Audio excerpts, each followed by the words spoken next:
Welcome to another conversation in Chicago Jewish Cafe. Today, once again, we have the pleasure of speaking to Dr. Navras J. Aafreedi, who is an eminent scholar in religion, specifically Judaism, who teaches in India in one of the most prestigious institutions there in Department of History at Presidency University of Calcutta. He teaches there Jewish history, genocide studies, interfaith relations, and focus on minorities. He is a research fellow at the Institute for Study of Global Anti-Semitism in New York. He is author of many books, and he is highly invited speaker to institutions. Now it's a little bit difficult now because of COVID, but hopefully it's going to pass over and he's going to be invited once again.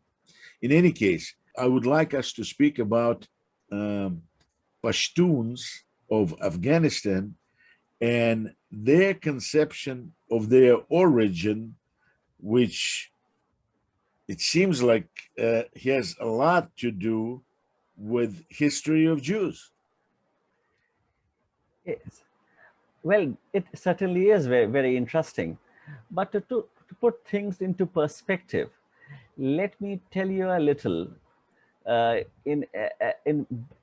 a background to it. Let me give you a little background to this before I talk specifically about the tradition of Israelite origin among the Pashtuns.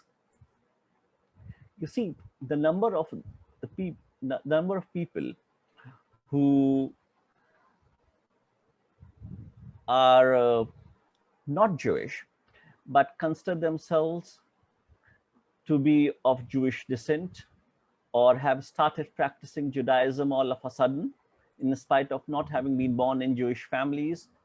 The number of such people across the world is estimated to be around 15 million. And this is equal to the number of Jews across the world. And the Israel Rabbinate Court receives about 6,000 applications annually for Orthodox conversion to Judaism. And thousands of more such applications are received elsewhere across the world.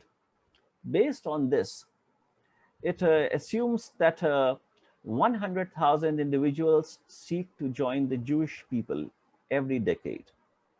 And the trend is constantly growing.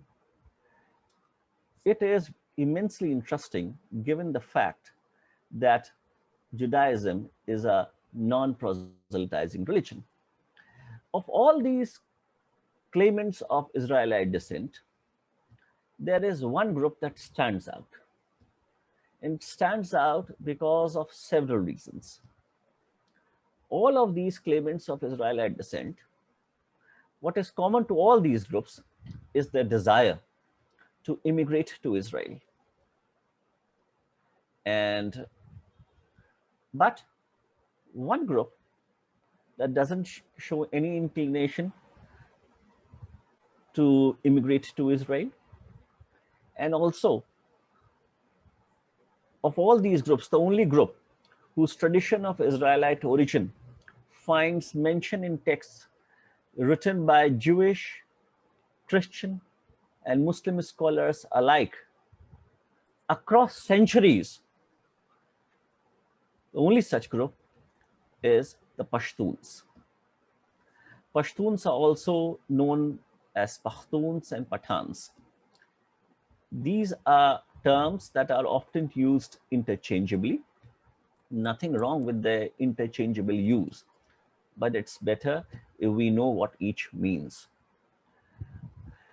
These are terms that are used as umbrella terms for the world's largest conglomeration of tribes, the world's largest conglomeration of warlike tribes, geographically located in eastern Afghanistan and northwestern Pakistan. The number of these tribes is about 60, and these 60 tribes are further subdivided into 400 clans. And these sub-tribes are not homogeneous in their origins. They are a heterogeneous conglomeration of tribes. Many of these tribes among the Pashtuns or Pathans are of Turkish origin. That is, they have their roots in the region north of the river Oxus, whose Farsi name is Amudarya. But there are also a number of tribes who do not have Turkish origins. And it is these tribes that have tradition of Israelite descent, which has been written about by Jewish, Christian, and Muslim scholars for centuries. And What percentage? What percentage of Pashtuns these tribes that have this tradition make up? About 60%. 60% of Pashtuns. Yes, 60% of the Pashtun tribes do have tradition. So a quarter of Afghanistan thinks of itself as of Jewish origin. If you look at the total population of Pakistan or of Afghanistan, then the proportion of Pashtuns in Afghanistan's total population is only 40%. Only 40% of Afghanistan's population is Pashtun. But just 40% in the total population, they are numerically the largest ethnic group in Afghanistan. The other groups have much smaller proportion in the total population of Afghanistan. For instance, Hazaras, Tajiks, Uzbeks. And it is for this reason that traditionally it was the Pashtuns who were seen to be entitled to the title of Afghan prior to the emergence of the modern nation state of Afghanistan. Now, the Pashtun population got divided into two countries. During the Second Anglo-Afghan War, half of the Pashtun territory was conquered by the British. But the half that was conquered by the British had a much larger Pashtun population than the half that remained with Afghanistan. And when the state of Pakistan was carved out of India in 1947, that region became part of Pakistan by default. So there are more Pashtuns in Pakistan today than in Afghanistan. And it is the Northern Highlanders who use the term Pashtuns for themselves. The Southern Highlanders call I themselves apologize. Pashtuns. More Pashtuns in Pakistan now than in Afghanistan? Yes, So yes. what percentage of Pakistan Pashtuns make up?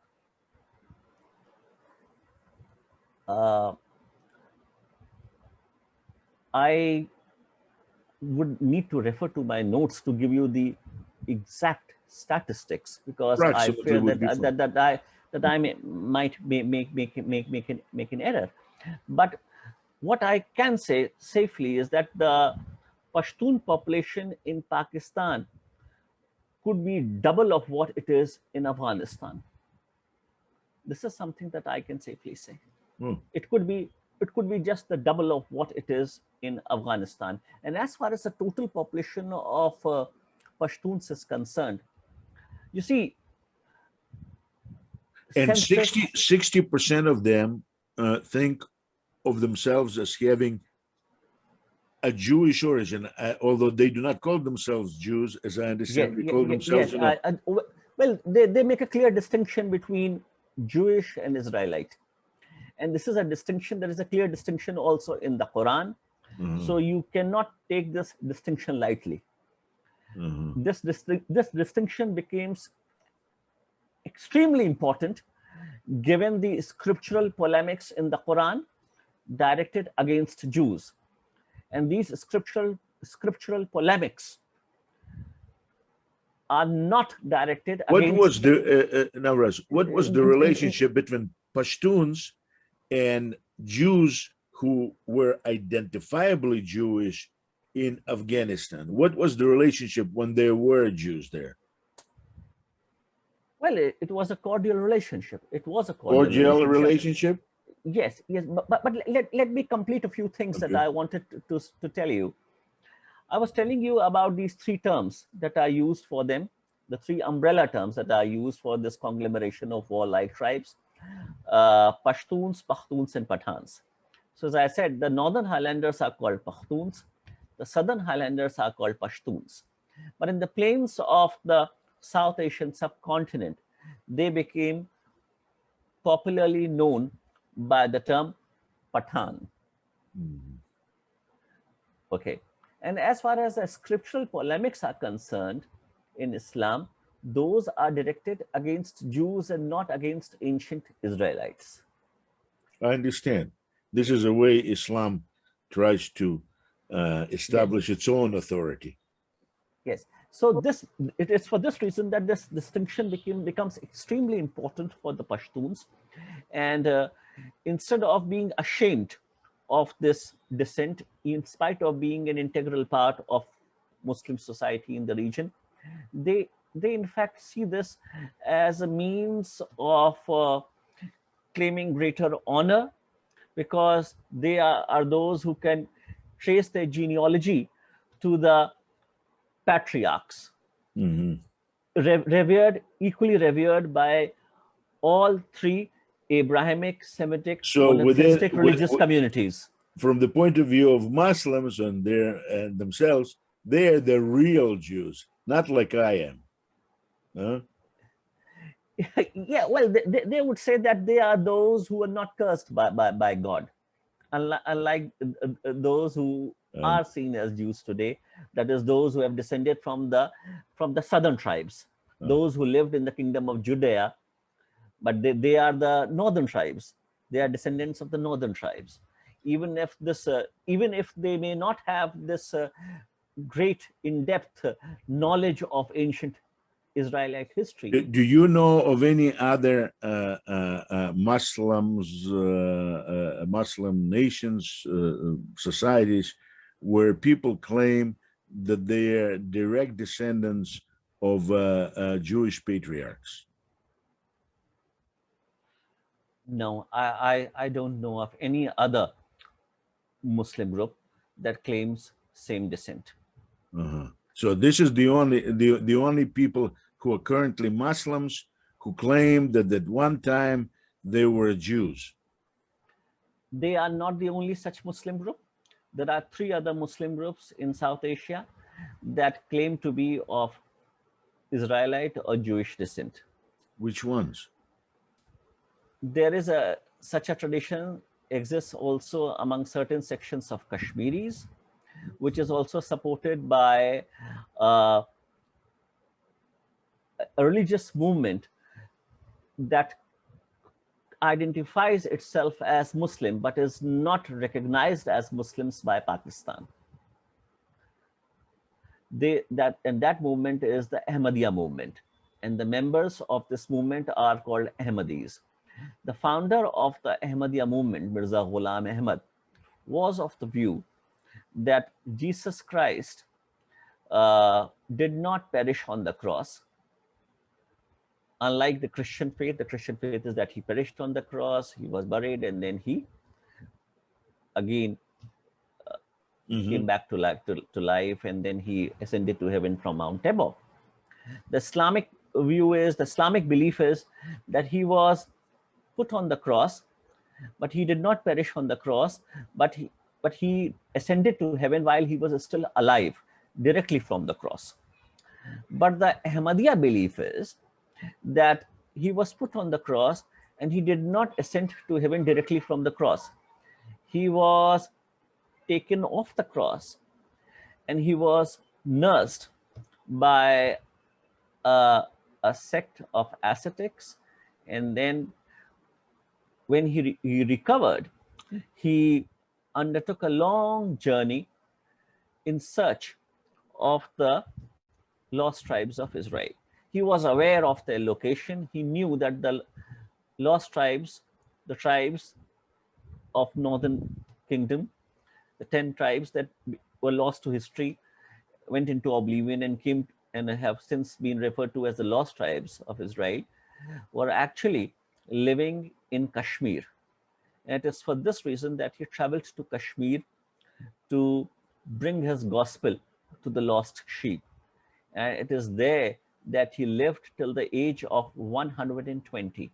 And there is a shrine close to the city of Srinagar devoted to a figure known as Yus Asaf, who is believed to be none other than Jesus. Hmm. So, in what respect is he then Muslim if he claims to be a follower of Jesus? They do not claim to be followers of Jesus. You see, Jesus is They just have it as a part of their Islamic identity, that idea of Jesus. no. There is a background to it as to why Mirza Ghulam Ahmad came up with this theory. He was living at a time when Christian evangelists were very active in that part of the world, and they would often use the Islamic narrative that according to your own religion, our prophet Jesus ascended to heaven directly from the cross, and he did not die as an ordinary mortal, unlike your prophet Muhammad, who died like an ordinary mortal. So, does this not prove that Jesus is superior to Muhammad? So, since the evangelists were using this to propagate Christianity, Mirza Ghulam Ahmad thought of it to counter this Christian propagation. This seems to have been the incentive, the motive, the intention behind coming up with this theory. So, as I said, so there is this tradition among the Kashmiris. Other than the Kashmiris, there are two other Muslim groups that have tradition of Jewish origin.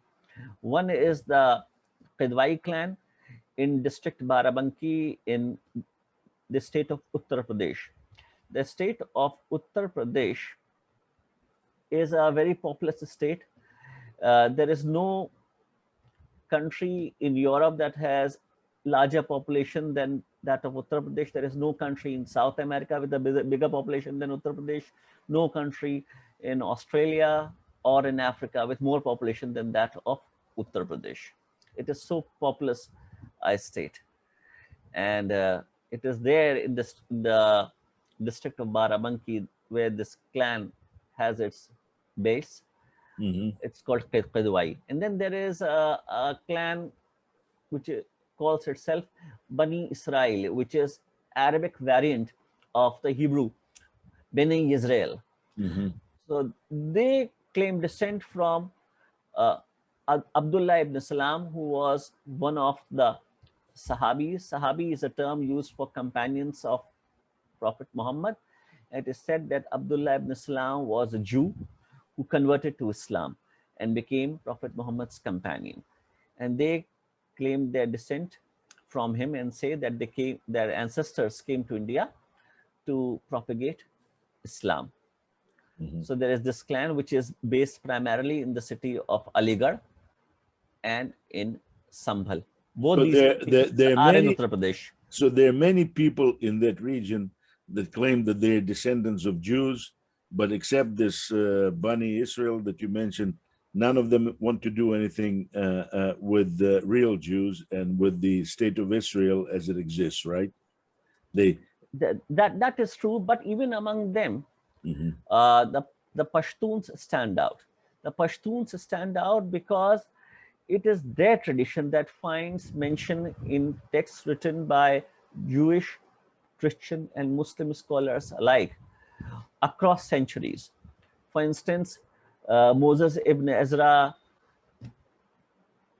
Sadia Gaon write of about Afghanistan as the place where the lost tribes of Israel settled. Right. And there are a number of... But it's not clear whether it's Afghanistan or just simply a little bit north of Afghanistan, where it's now. That is what the scholars think, that the the region that they describe seems to be Afghanistan. And then there have been a number of Persian chroniclers too, who have written about the tradition of Israelite descent among the Pashtuns. It's interesting that the core of Khazari and Hakan king's army was made up, the closest core was made up of Jews. But then the standing army was made up of Muslims from Central Asia. And I was thinking maybe they were Pashtuns that had that tradition that did not fully yet developed or flipped around. Yeah, could be so. Could be so. Mm-hmm. But getting back to Pashtuns, what traditions that that they continue to observe that would indicate their connection to Judaism? We know about such traditions only from the accounts of European adventurers who traveled in the Pashtun lands, and you have to take into account the Christian belief that Jesus will not return to earth until all the Israelites have accepted him as their Lord. This is the Christian belief. Where's that belief? I have not come across it. I I would know not that. be. I'm not in a position to give you the exact reference, Okay. but there is this belief, and this belief has driven this belief has driven Christian missionaries across centuries to go looking for remnants of the lost tribes of Israel, so that they can be converted to Christianity. And it is for this reason the Christian missionaries come across as the most enthusiastic of all uh, lost tribes explorers in conferring the status of lost tribes on groups in different parts of the world. You would find groups claiming Israelite descent in almost every part of the world today. And it was these Christian missionaries who, when they came across Pashtuns Navras, and but saw. you yourself, as you told me, Pashtun, or Yes, my father comes from a Pashtun family. okay, and so now he had his own attitude and everything else. But what I'm asking is this: Pashtuns retain many traditions, many Yeah, around the house. I'm coming Okay, to those traditions. I'm okay, coming to those traditions. But I felt it was important to tell you what I did okay. as a prelude to it. So when these Christian missionaries saw the Pashtuns closely and observed their customs and rituals and practices, they found many similarities with the customs and practices as described in the Bible that were prevalent among the ancient Israelites, such as the lighting of candles on Friday, okay, keeping long side locks, But I apologize, Navras. wearing Navras, I apologize. There's no lighting of candles on Friday in the Bible. okay, Lighting of candles is strictly post-biblical Jewish tradition. okay, but this is something that they attributed to the Israelite descent or to the Jewish descent. Perhaps they were not making a clear distinction between Okay, Israelite and Jewish descent. okay. But this is something that is repeatedly mentioned: the lighting of candles Okay. So on Fridays. Pashtuns light candles on Friday? I never saw this practice myself, but Never you see it. have Okay. but I was born in the diaspora, in the Pashtun So, diaspora, in an in Lucknow, in okay. India. What other traditions? Yes. So what the traditions that find mention, that seem to be, that appear to be Jewish or Israelite, are the lighting of candles, Okay. keeping of long side locks, wearing of shawls that resemble the Jewish prayer shawl, talit, the practice of Have you leveret. seen it? Have you seen them doing it? I haven't seen any of these Any customs, of it? Okay. but once the Pashtuns settled in India, my paternal ancestors settled in India between the years 1748 and 1761. So they settled in India around the mid 18th century. And over the passage of time, they lost all their tribal characteristics, their Uh-huh. tribal traditions, and completely acculturated. Now there is nothing that can distinguish the Pashtuns living in India from the rest of the Muslim population. What about those in Absolutely nothing. Afghanistan? What about those in Afghanistan? I've never had the chance to visit Afghanistan. Uh-huh. All I know about Afghanistan is from what I have read. Because the reason it's of interest to me, because you mentioned lightning of candles. This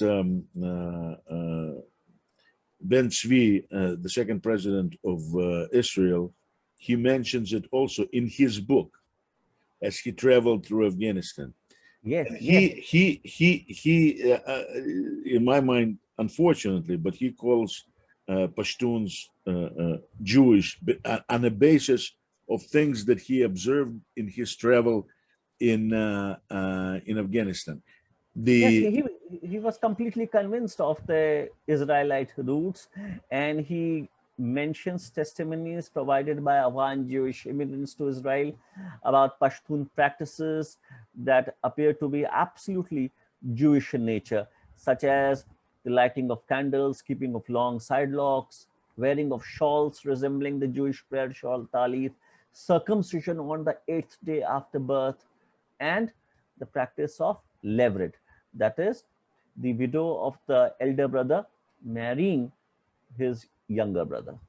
this is of course a biblical instruction. Now, my question to you is: do Pashtuns in India, not only in Afghanistan, because in Afghanistan you said that they continue observing, at least according to what you understand, do Pashtuns in India have this idea of levirate marriage? Of No, no, no, okay. There's no. another there's another tradition that I saw it on TV. It was several years ago, and it produced an amazement, an outcry, uh, sort of outcry in America, because it was an old TV. I don't know, maybe 5 years ago, maybe 10 years ago. Time flies. They showed an Afghani man, father, who sold his daughter into slavery in Afghanistan. Now, I did not know that there was still slavery in Afghanistan, but I guess there is. It just takes different form. Pashtun. And he sold his daughter. Now, and when I saw it on TV, I was thinking, damn it, this is very interesting, because in the Bible, in Torah, the first 5 books of Hebrew Bible, there is permission to sell one's daughter into slavery, not son, daughter into a slavery. And I'm looking here on TV, some reporters, show it on main news in the United States about this guy who sold his daughter into slavery. Now, it seems like this international outcry that was produced forces the father to guess buy back his daughter or get his daughter back, from slavery or whatever it is. So maybe he just did it for news reporters. Do you know anything about it? No, I'm absolutely ignorant of this.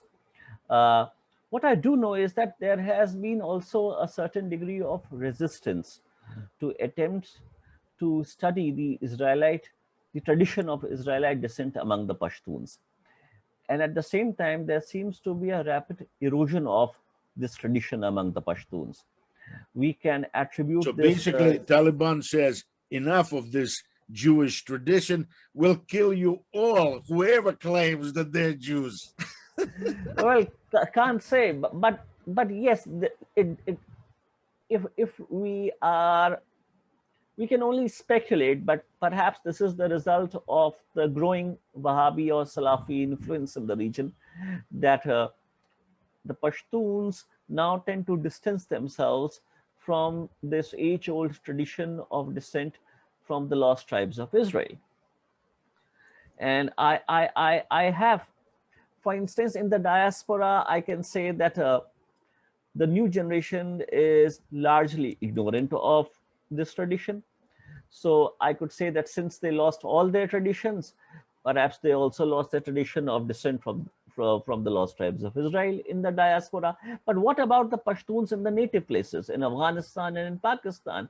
I've come across Pashtuns uh, calling me all kinds of names for talking about this and for acting like a stooge, like a pawn of the Zionists and Israelis and Jews, perhaps conspiring against Muslims to convince them of their Israelite roots and then persuade them to immigrate to Israel and to be gun fodder for Israel in its war against Palestinians.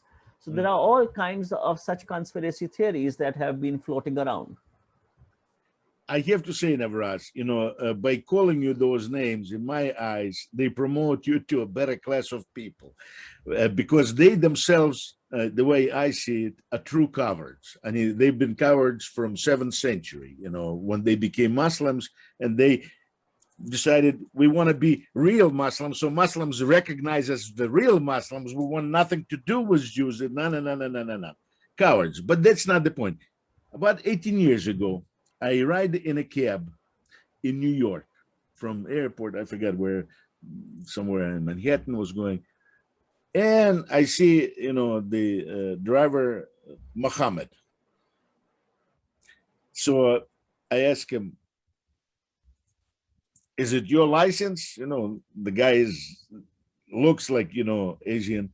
He says, yes. I say, you are Muhammad? Yes, I'm Muhammad. Muhammad. Where are you from? He says, I'm from Afghanistan. And I say, and then he asks me, and where are you from? I say, I'm a Jew from the Soviet Union. He looks at me. Well, I'm also sort of a Jew. I say, what do you mean? He says, I'm Pashtun.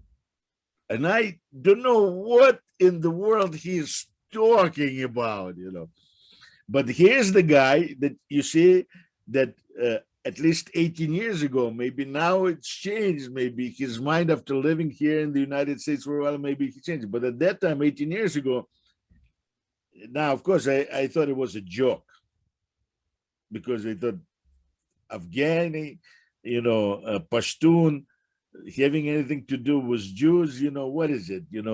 He's a Muslim, so he's there. No, he's declaring himself that he is also sort of a Jew. He did not say the Jew, but sort of a Jew, so, like this. Right. So the very interesting, and that pushed me now. But of course, until you mentioned, I did read a while back this Tzvi's book, Redeemed, or whatever it is. The exiled and the redeemed. Exiled and redeemed, yes. And I was thinking, okay, so the guy travels, he has free time, it's interesting. He a president of Israel at one time. Okay, so interesting. An amateur archaeologist.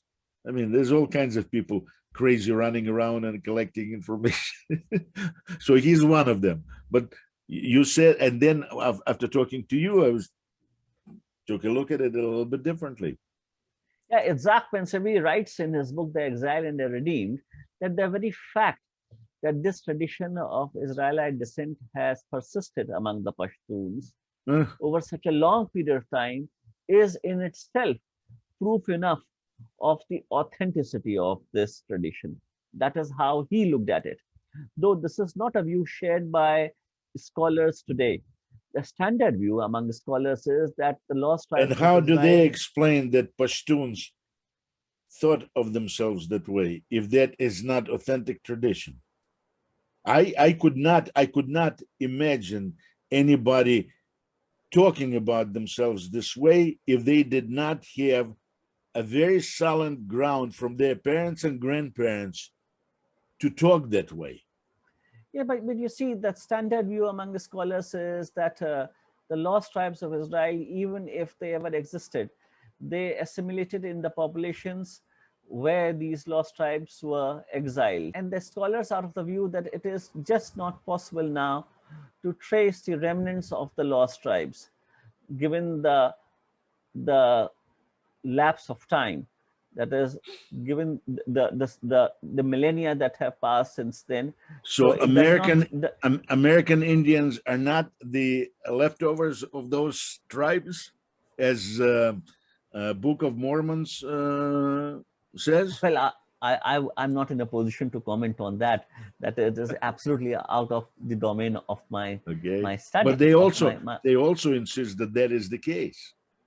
You see, there are also these uh, radical revisionists.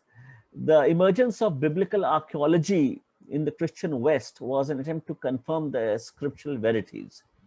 Discovery of new evidence in the 20th century revealed irreconcilable gaps between elements of the biblical narrative and the archaeological record. And as James Wald points out, the most radical revisionists have been the biblical minimalists from the Copenhagen and Sheffield schools.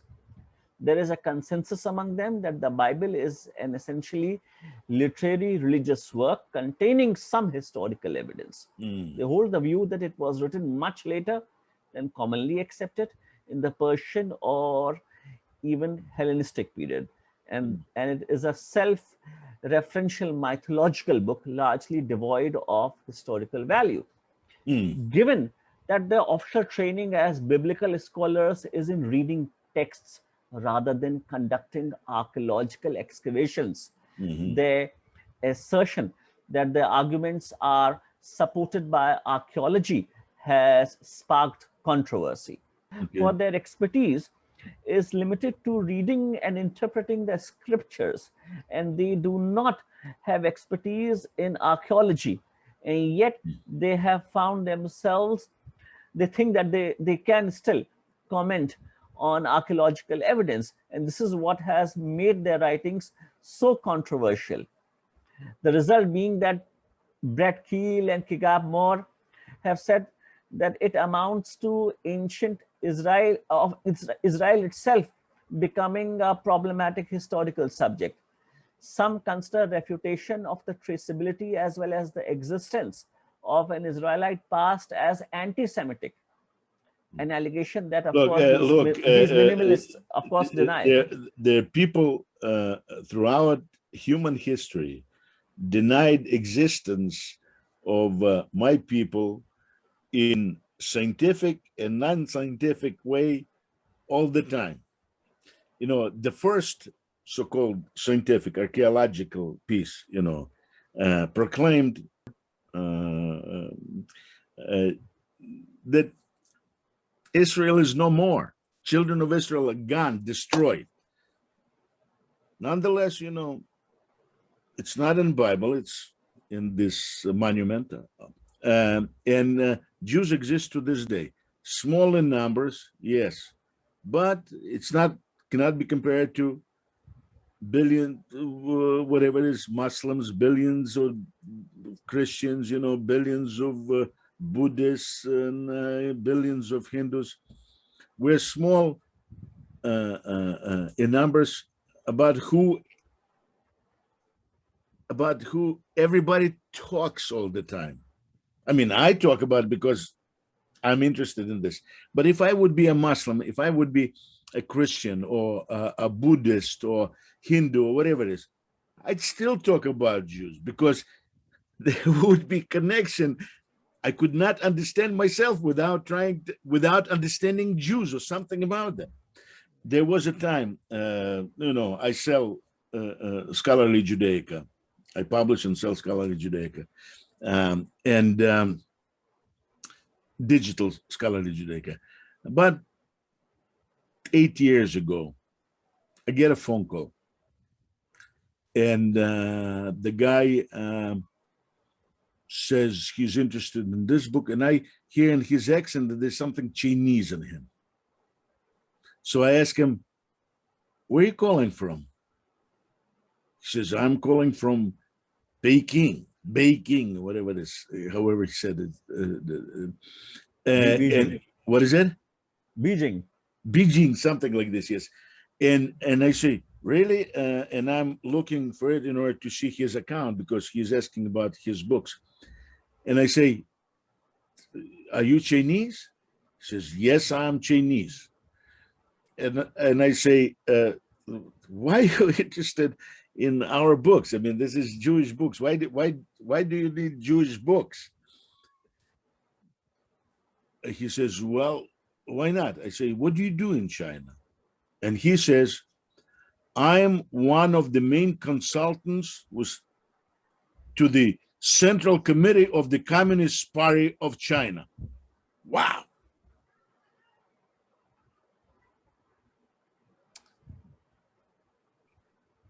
I became interested. And I say, and why would Communist Party of China be interested in Jews? And I get the most amazing answer. He says, why? We also want to be part of the world. I did not continue conversation in that area. It just got stuck in me because what? I'm going to ask him, what? China is not part of the world? The biggest country in the world is not part of the world? Then who is? But that's what he says. We also want to be a part of the world. How do you like this? And he's buying, and then I looked at which books he bought from us to see what is the nature of his interest. And he is interested, and it's not only about Israel, it's about Jews in general and things like this. And then I was thinking, and why not? I mean, when they look at the Mao and who his teacher was, Marx, and who his comrades, many of them were communist Jews, from the West. Some of them also want to understand, not everybody, but because most of Chinese don't even think about it. But then I looked at the different thing, I got a friend, who's a professor in Japan, and he moved into this topic. He's from Russia too, got his PhD at Princeton, and then now he teaches at Tokyo. And then I looked at this thing about the attitude toward Jews among Japanese and Chinese. Very interesting, very interesting. And so that's what I'm saying. And for Pashtuns, for me, when you mentioned it, and after those incidents that I described, I became very interested because my a topic at University of Chicago was the appearance of Jews in Southeastern Europe. And that is, of course, covers Khazarian Jews or Jews of Khazaria. And within those Khazar kingdom, the don't know if it's Pashtuns, but the troops from Central Asia played important role. So No, I understand. What you are interested in is what the Pathans or the Pashtuns believe, the traditions that they have of Israelite descent, or how they see the Jews today. But we also have to take into account what is it that is driving them to distance themselves from this very old tradition of Israelite descent among them. What is driving them to distance themselves from this long existing tradition of Israel, of their Israelite descent? And what is your answer?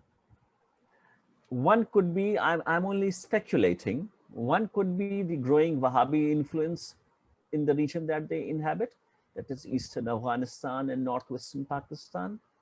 And the other is the skeptical view of the lost tribes of Israel as presented by secular scholar and biblical uh, uh, revisionists that doubts the very existence of the patriarchs and the lost tribes of Israel. So all these influences must be working on them, but perhaps not on the religious minded, but certainly among those who are more secularized. Hmm. Well, I have also another explanation for this. My explanation is that all minim, that is, all people that have switched from Judaism to another religion, or became a-religious, be it communists, Marxists, whatever it is, leftists, Bernie Sanders in the United States, they all feel intense need to separate themselves from Jews. This is a rule. They cannot function if they continue to think of themselves as Jews. And the same thing happened to Pashtuns, at least to those Pashtuns that had some roots connecting them to Jews. And we And must when those also Jews, huh? no, sorry to interrupt. Please go ahead, and then I'll say what I have to say. And those roots can be very, very old. I mean, they may go to 8th century BC. I do not know. I mean, they claim that they go back to 12th century BC to King Saul, but who knows? Maybe, maybe not. I can give a benefit of the doubt and say 8th century, you know, and before Nebuchadnezzar, whoever there was there, you know, and however. There was this very interesting explorer of lost tribes, Rabbi Eliyahu Abachail, who founded the organization Amishav. Mm. And he uh, sent a team to Afghanistan on British passports. Of course, it was not possible to travel to Afghanistan on Israeli passports. Mm. So they Which went to, passport did he travel on? not he, but he sent some colleagues of his Uh-huh. from his organization Amishav to Mhm. Afghanistan on British passports. British, okay. Mhm. And when when they returned, they reported that they met a number of Pashtuns who still cling to the tradition of their Israelite descent, of their Israelite origin. They came across such Pashtuns also in Kashmir, also settled in Kashmir, the same place that is believed to be the location for the lost tribes of Israel by the Ahmadiyya movement. That although it claims to be Muslim, though it has ceased to be recognized as Muslim by the state of Pakistan. You know, I would not be surprised because Pashtuns are not one people. I mean, the language may be one, Pashto, but they're divided on many different tribes. So a conflict between tribes may produce this residual kickback into that position of we're the real, you know, and we preserve this tradition and No, all. but you have to understand that the Ahmadiyya movement is not manned by Pashtuns. Is not. Members of the Ahmadiyya movement are not Pashtuns. There may be some Pashtuns who may have. No, I do not mean the Ahmadiyya in India. I'm talking about the Yes, in Pakistan, yes, I in understand. Afghanistan. Now, I don't know if there are any Ahmadis in Afghanistan. I don't Yeah. think so. There are any. Okay. But there certainly are Ahmadis both in India and in Pakistan, Okay. and their diaspora is all across the world. In fact, they have been a very influential Muslim group in other parts of the world, particularly in America. But as a result of the increasing Islamization of Pakistan and state and society, there came a stage when it was officially declared that henceforth Ahmadis were not permitted to call themselves Muslims because uh, they came to be seen as a dissenting group.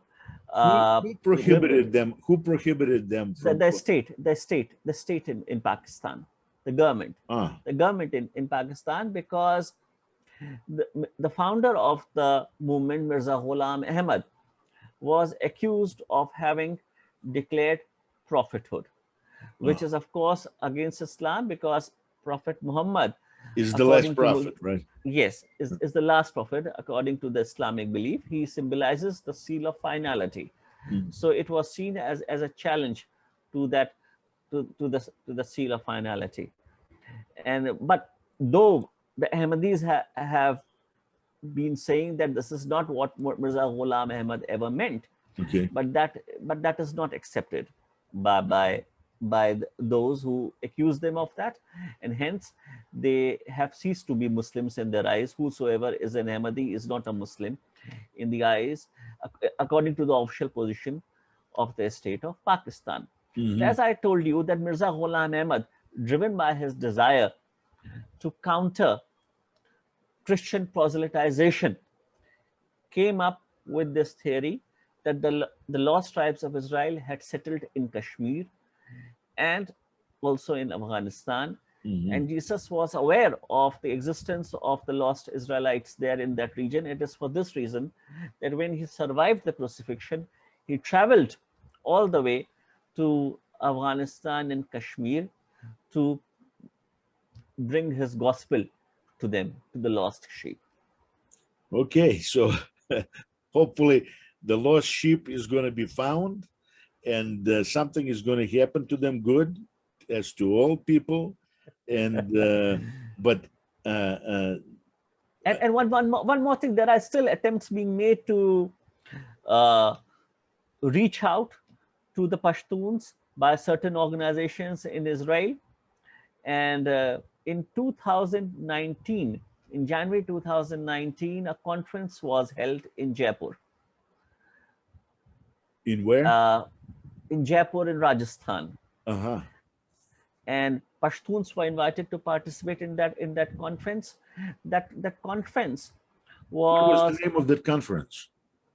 the conference was I I don't remember the exact title of the conference, but it was organized by OHR, Torah Stone Nitche Israel Institute for Hmm. the Research of Jewish Communities, which is led by Rabbi Eliyahu Ben Baum. And this they called it Convention in Search of Pathan Roots. Mm. The convention was convened by Eyal Berry, who was a PhD candidate then at Ariel University in Israel. And he was locally assisted in this endeavor by some friends that he had made in the local Pashtun community there, particularly Hassan Muhammad Khan, What who was their interest in organizing conference like this? they wanted to encourage the Pashtuns to explore further this tradition of Israelite descent Why? and to be conscious and aware of this. And But the why? Why? conference, Why? What is the interest? Why? They want to Pashtuns to abandon Islam and become Jews again?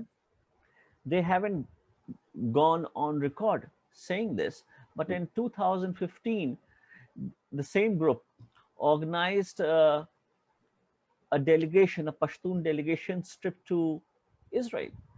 So Uh, it was a 5-member Pashtun delegation that actually traveled to Israel, and they were taken off a tour of Samaria, Judea, the regions that traditionally believed to have they were been Pashtuns populated from by Pakistan, from India, they, from Afghanistan. they were Pashtuns from Rajasthan. They were members of an organization that claims to represent Pashtuns of India, and that organization is called Anjuman Al Pathan. Mm-hmm. Mm-hmm. So it was the president of the organization, the vice president of the organization, and 3 other members who traveled to Israel at the invitation of this organization. And they stayed there for about 10 days. There have also been a couple of attempts to genetically analyze uh, this tradition of Israelite descent. Mm-hmm. The first attempt was made in the year 2002 when Professor Tudor Parfit, who is now with Florida International University, then he headed the Department of Near and Middle Eastern Studies at the School of Oriental and African Studies, University of London. He collected mouth swabs of 50 paternally unrelated men of the Aafreedi tribe of Pashtuns settled in Malihabad in district Lucknow in Uttar Pradesh, India. These samples were later analyzed by So Dr. he was going by patrilineal descent. Yes, yes, yes. By the And way, these, among Pashtuns, is it when Pashtun marries, let's say, Indian or somebody else? Is it going by father or by mother? The step by father, it's a patrilineal. patrilineal Okay. society, and Pashtuns have largely been endogamous. They, in spite of having settled in India, they have largely not intermarried with non-Pashtuns. They Okay. have married only amongst themselves. But given the small numbers in the diaspora, it was not possible for each tribe to marry What? only within itself.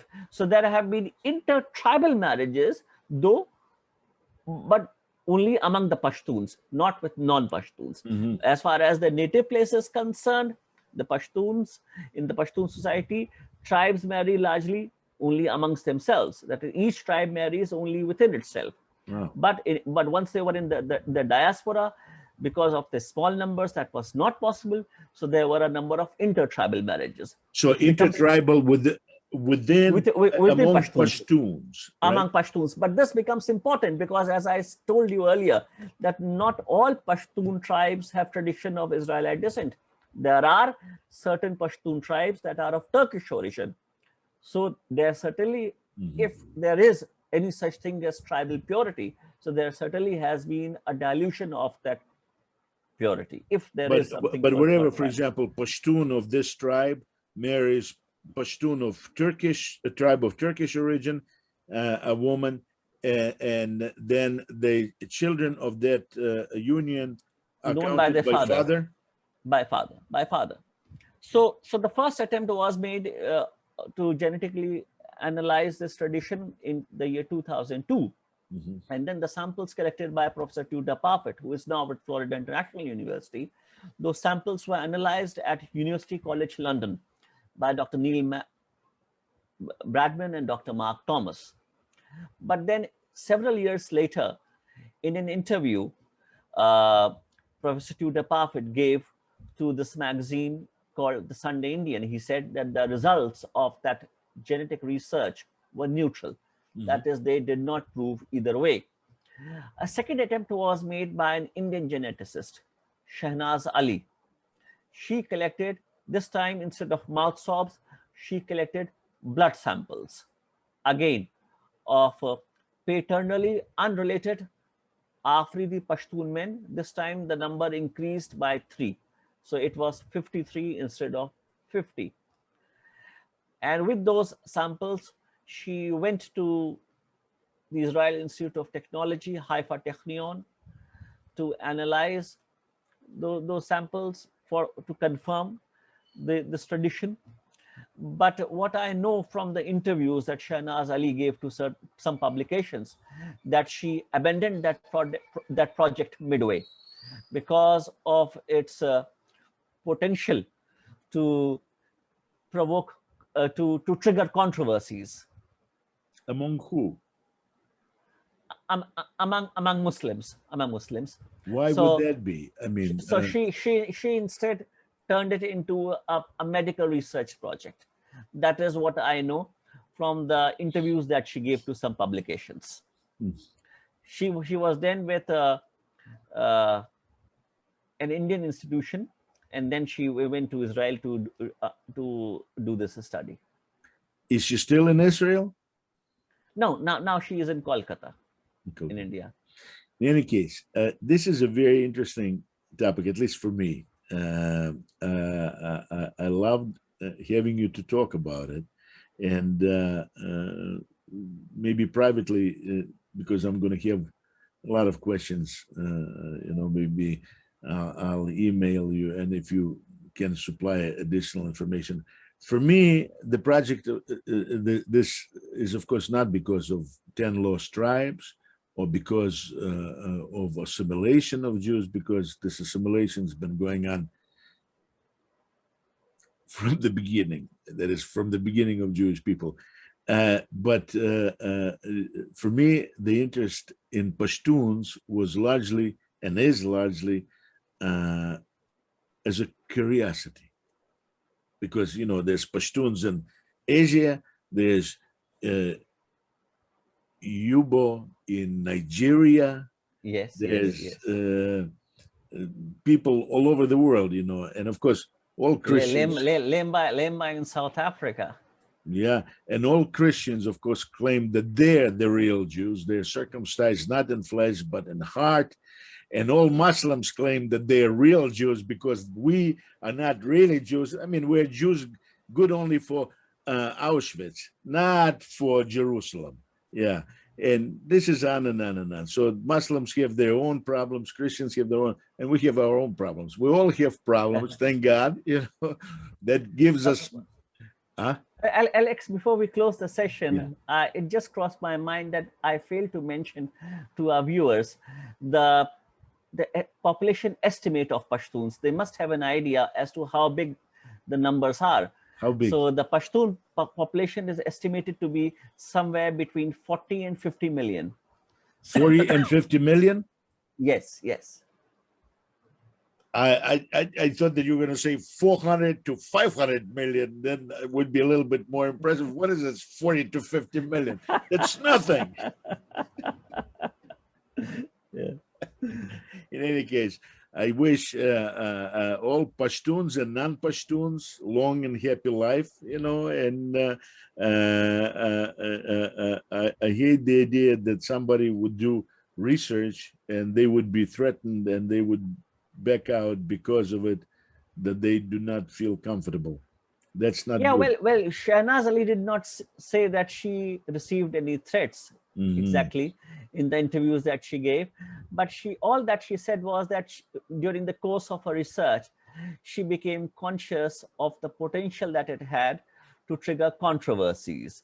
And it is for this reason that she decided to work instead on medical lines and turn it into So she a decided medical project. if you do not cause controversy, how do you do real research? How do you do thinking? How do you do anything? I mean, controversy, this is what is important. This is what allows us to take a look at things. I mean, when there's no controversy, there's no point of spending time on it. In any case, but it's her business. And in any case, Navras, thank you very, very much. This is our third conversation. I wish you the very, very best, and I hope that this horrible thing that is now coming through India will not touch you or your family. And Thank you very much. It's been such a pleasure and a privilege to be thank on you. your show, as it always is. Thank you Thank you very very much. much. And have a great day and the very best.